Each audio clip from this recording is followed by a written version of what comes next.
C'est une sorte de coup de gueule, ouais, j'en ai marre, en fait. J'en ai marre et j'ai envie d'être ouais, j'aime bien, enfin, c'est ma façon d'être, quoi. Après ça plaît pas.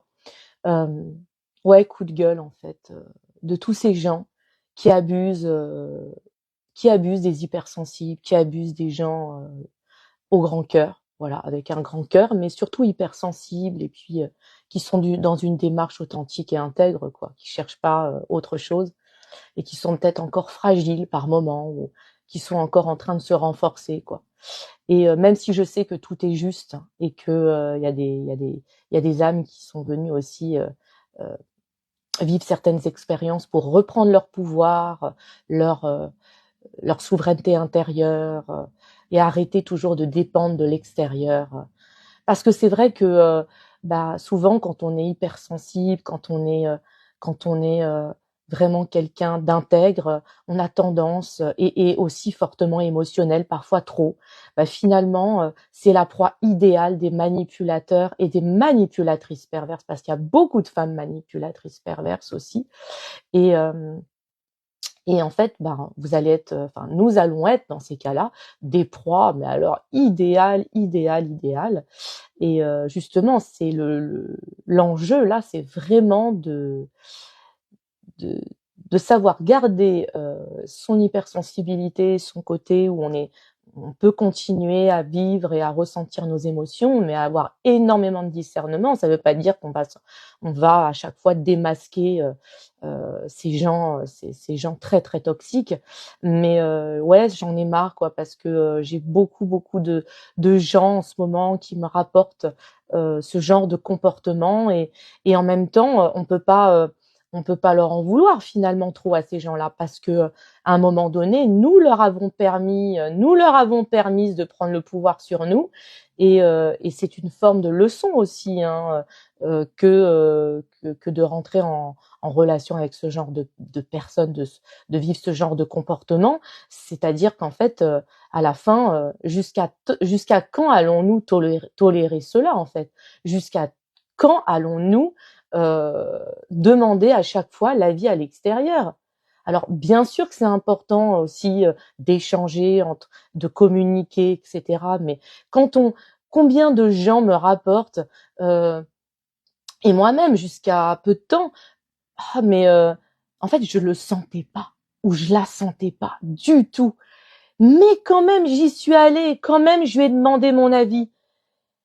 Mais écoutez-vous, écoutez-vous.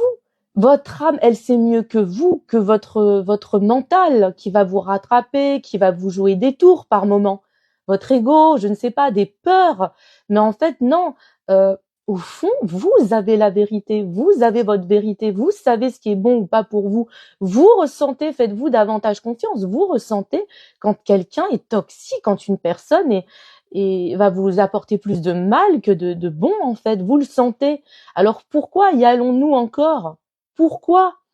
Donc c'est là où en fait, à un moment donné, bah, le voile se lève, les voiles se lèvent et on reprend notre pouvoir, notre souveraineté et on arrête de demander systématiquement à ce genre de personnes, voilà, où parfois, on s'en rend pas compte, mais ils voient, ces gens-là voient des certaines failles chez vous et ils s'engouffrent dedans, que ça soit émotionnel, que ça soit, peu importe, s'ils voient que vous avez besoin d'aide, on ne sait pas, hein, et ben ils peuvent essayer de jouer au sauveur ou à la sauveuse.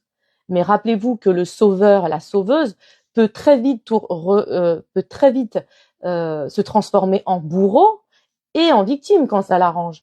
Donc la clé, c'est de démasquer les gens qui jouent les rôles de victimes, les gens qui jouent le rôle de sauveur et les gens qui jouent le rôle de bourreau.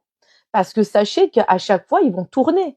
Et c'est un cercle infernal. Donc en fait, la vraie clé là-dedans, c'est de reprendre votre pouvoir et surtout de les démasquer en leur disant, voilà, une bonne fois pour toutes, moi ça m'est déjà arrivé même avec des proches, hein, ça peut être aussi avec des proches qu'on aime, ça peut être nos parents, qui ont des côtés manipulateurs, toxiques, pervers, et de leur dire non, dans ces cas-là, non. Là, tu essayes de me manipuler, tu essayes de me manipuler par rapport à ce que je suis en train de te dire, ce que je suis en train de te confier, je refuse. Donc si tu continues, eh bien, ça va s'arrêter là. Parce que je m'aime assez aujourd'hui pour me suffire à moi-même. Et donc après, arrêtez d'aller se plaindre de souffrir dans vos relations. Arrêtez de vous plaindre de souffrir dans vos relations. C'est vous aussi qui permettez cela. Voilà. Donc ça, c'est vraiment, c'est pas là ce que je dis, c'est vraiment je lève le ton. C'est quelque part, j'en ai marre en fait. Il y a tellement de belles âmes qui se, enfin après. Il y a besoin de vivre des expériences aussi pour comprendre ça. Pour comprendre ça. Mais une fois que vous l'avez vécu une fois, 2 fois, allez, 3 fois, à un moment donné, bah, vous pouvez quand même, dans la majorité des cas, avoir plus de discernement et vous faire davantage confiance dans vos ressentis et dans vos perceptions et moins vous précipiter et vous protéger. Parce qu'on ne vit pas encore dans le monde des bisounours.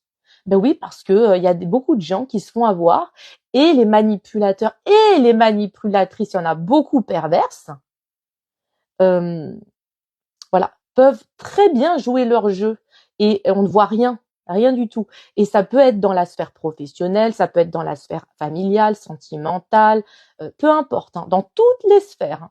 Dans toutes les sphères. Des fois, ça peut même être vos clients qui vous manipulent. Vous tombez sur une manipulatrice ou un manipulateur. Et sachez que quand vous démasquez un manipulateur ou une manipulatrice, ils disparaissent comme par hasard. Il n'y a plus personne. Posez-vous la question. Pourquoi ?